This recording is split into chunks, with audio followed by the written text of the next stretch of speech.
तर इकडे परीक्षा सुधारण्यासाठी आता एक हाय पॉवर टास्क फोर्स नेमण्यात येणार आहे. नंदन निलेकणींच्या अध्यक्षतेखाली हे टास्क फोर्स नेमण्यात येते आणि पंतप्रधान नरेंद्र मोदींनी तशी एक व्हिडिओ पोस्ट केलेली आहे. ती माहिती या पोस्टद्वारे जारी केली आहे. देशभर सध्या गाजत असलेल्या नीट पेपरफुटी प्रकरणाच्या पार्श्वभूमीवर पंतप्रधान मोदींनी आणखी एक व्हिडिओ शेअर केला आणि प्रतिक्रिया दिली आहे. पेपरफुटी रोखण्यासाठी आज अधिवेशनामध्ये कठोर कायदा आणणार असल्याचं मोदींनी आपल्या व्हिडिओमध्ये म्हटलेलं आहे. आणि नंदन निलेकणींच्या अध्यक्षतेखाली परीक्षा सुधारणांसाठी हाय पॉवर टास्क फोर्स स्थापन करण्यात येणार असल्याची माहिती त्यांनी दिली आहे. तर पंतप्रधान नरेंद्र मोदी यांनी नेमकं काय म्हटलेलं एकदा आपण पाहूया. हम कल पार्लियामेंट के अंदर भी कठोर कानूनों के प्रावधान के साथ नया कानून बनाने की दिशा में भी आगे बढ़ रहे हैं. लेकिन हमें भविष्य के लिए सोचना है. हमारी परीक्षा पद्धति विश्वस्त हो, हमारी परीक्षा पद्धति ट्रांसपेरेंट हो, हमारी परीक्षा पद्धति में सबसे ज्यादा अब टेक्नोलॉजी का उपयोग हो.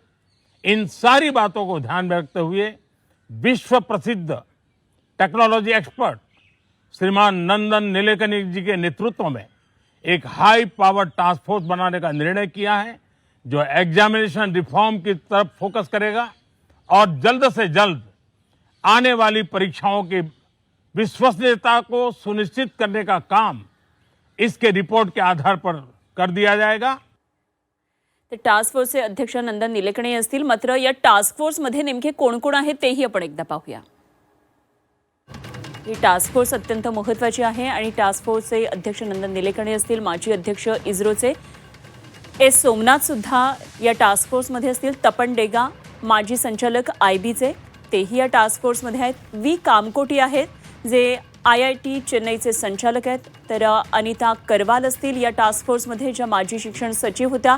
लॉजिस्टिक्सचे तज्ज्ञ अमृतलाल मीणा सुद्धा या टास्क फोर्समध्ये आहेत. परीक्षा सुधारणांसाठी पेपरफुटी रोखण्यासाठी कठोर कायदा येणार आहे. मात्र एक टास्क फोर्सची सुद्धा निर्मिती होतीये आणि एकंदरीतच शिक्षण क्षेत्रामध्ये जे बदल विद्यार्थ्यांना अपेक्षित आहेत, त्यांच्या पालकांना अपेक्षित आहेत, हे सगळे बदल होत आहेत का हे बघणं आता अत्यंत महत्त्वाचं ठरणार आहे. तर नंदन निलेकणी यांचा सुद्धा आपण एकदा अल्प परिचय पाहूया. या टास्क फोर्सचे ते अध्यक्ष असणार आहेत.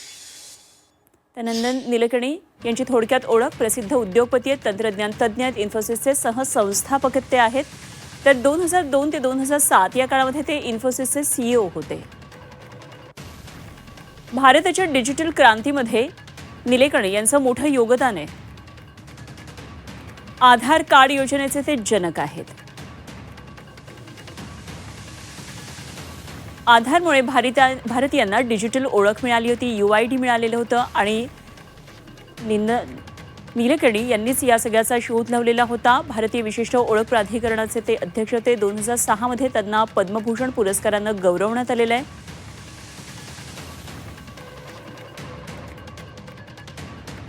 निलेकणींची ही ओळख आहे आणि आता ते टास्क फोर्सचे अध्यक्ष असणार आहेत. आणि या संदर्भात आणखी सविस्तर तपशील जाणून घेऊया. आमच्या प्रतिनिधी सीमा आढे आपल्याबरोबर जोडल्या गेलेल्या. सीमा, खरं तर विद्यार्थ्यांसाठी अत्यंत महत्त्वाचा आता हा टास्क फोर्स असणार आहे. शिक्षण क्षेत्रामध्ये बदल व्हावेत यासाठी ही आता पावलं उचलली जातात आणि त्यातलंच एक महत्त्वाचं पाऊल म्हणजे टास्क फोर्स. काय नेमकी आता या टास्क फोर्स संदर्भात माहिती, कशा पद्धतीने सगळे बदल अपेक्षित आहेत?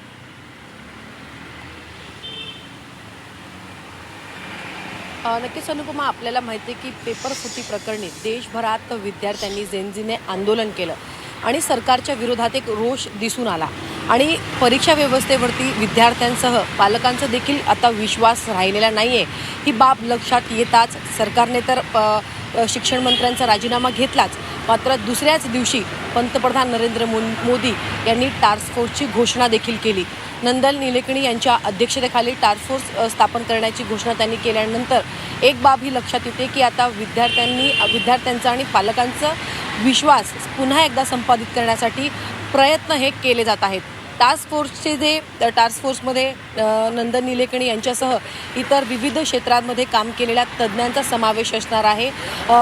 परीक्षा व्यवस्था अधिक सक्षम, विश्वासार्हता आणि त्यामध्ये पारदर्शकता आणण्यासाठी टास्क फोर्स यापुढे काम करणार आहे आणि या टास्क फोर्सने ज्या शिफारसी टास्क फोर्सकडून केल्या जातील त्याच्या आधारावरती पुढे परीक्षा व्यवस्थेमध्ये अधिक सक्षमपणे बदल जे आहेत ते केले जाणार आहेत. खरं तर आपल्याला माहिती आहे की पेपर लीक झाल्यानंतर एक मोठा रोष दिसून आला आणि यापुढे देखील विद्यार्थ्यांच्या मनामध्ये कुठेच शंका राहू नये, त्यामुळे एकीकडे कायदा केलं जात असताना दुसरीकडे टास्क फोर्सची सुद्धा घोषणा पंतप्रधान नरेंद्र मोदी यांनी केलेली आहे आणि हे सगळे पाऊल तातडीने उचलताना सरकार आपल्याला पाहायला मिळत आहे. म्हणजे शनिवारी मंत्र्यांचा राजीनामा झाला आणि रविवारी व्हिडिओ जाहीर करत पंतप्रधान नरेंद्र मोदी यांनी याबाबतची टास्क फोर्स संदर्भातली घोषणा जी आहे ती केलेली आहे.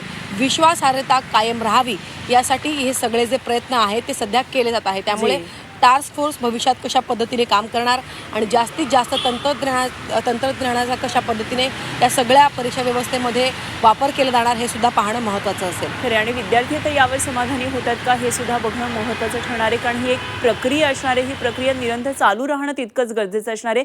धन्यवाद सीमा, दिलेल्या सगळ्या सविस्तर माहितीसाठी. सीमा आढे आमचे प्रतिनिधी आपल्याबरोबर होत्या.